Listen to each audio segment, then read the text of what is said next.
ఇక ఇదే అంశంపై డిస్కస్ చేద్దాం. ప్రెజెంట్ జూమ్ లైవ్ లో సిద్ధంగా ఉన్నారు అంతర్జాతీయ విశ్లేషకులు బండారు రామ్మోహన్ రావు గారు. నమస్తే అండి.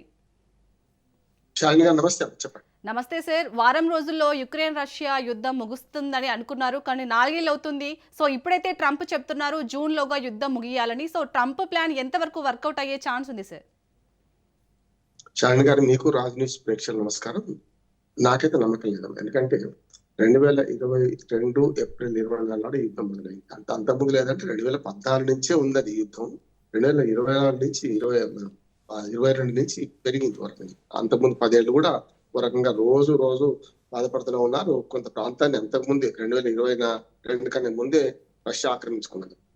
ఇప్పుడు ఎట్లా ఉంటే పాము ముగేసేలాగా ఉన్నది. వాళ్ళ కొత్తగా కాదు. యాక్చువల్ గా సోవియట్ యూనియన్ లో చేరకముందు, చేరిన తర్వాత 70 ఏళ్ళు అందులో అనుభవించి మళ్ళీ సోవియట్ యూనియన్ విచ్ఛిన్నమైనాక చూసుకుంటే కూడా వరుసగా 2 ప్రాంతాల మధ్యన ఉక్రెయిన్, పూర్వపు యుఎస్ఎస్ఆర్ లేకపోతే అంతకుముందు రష్యా మధ్య మాత్రం మొదటి నుంచి యుద్ధం కొనసాగుతూనే ఉన్నట్లు లెక్క.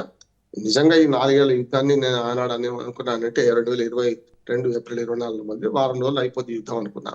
కానీ ఇటు పక్కన అమెరికా సపోర్ట్ చేయడం ఉక్రెయిన్ కు, అటు పక్కనేమో పూర్తి స్థాయిలో అంటే అమెరికా ఒకటి కాకుండా యూరోపియన్ దేశాలు, చాలా వరకు నాటో కూటమి దేశాలు ఒక రకంగా చెప్పినట్టు సోవియట్ యూనియన్ మీద ప్రత్యక్ష యుద్ధమే చేసుకుంటూ వచ్చినాయి. ప్రత్యక్ష యుద్ధమేమో ఉక్రెయిన్ తో కలిసి చేసినాయి.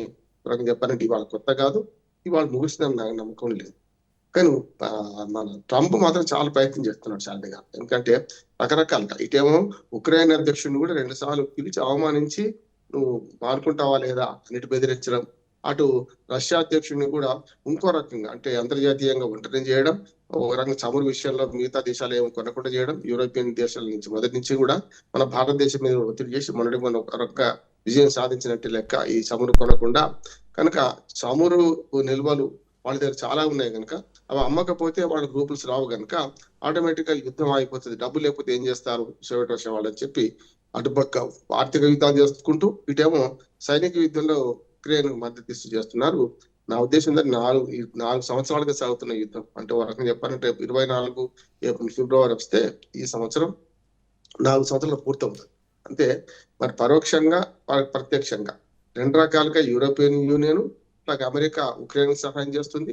ఇప్పటికి కూడా ఉక్రెయిన్ ఆయుధాలు పూర్తిగా అందించేది, రష్యా మీద యుద్ధానికి అవసరమైన ఆయుధాలు మొత్తం అందిస్తుంది అమెరికా. దాని మిత్ర దేశాలు అందిస్తున్నాయి కనుక నాకైతే నమ్మకం లేదు.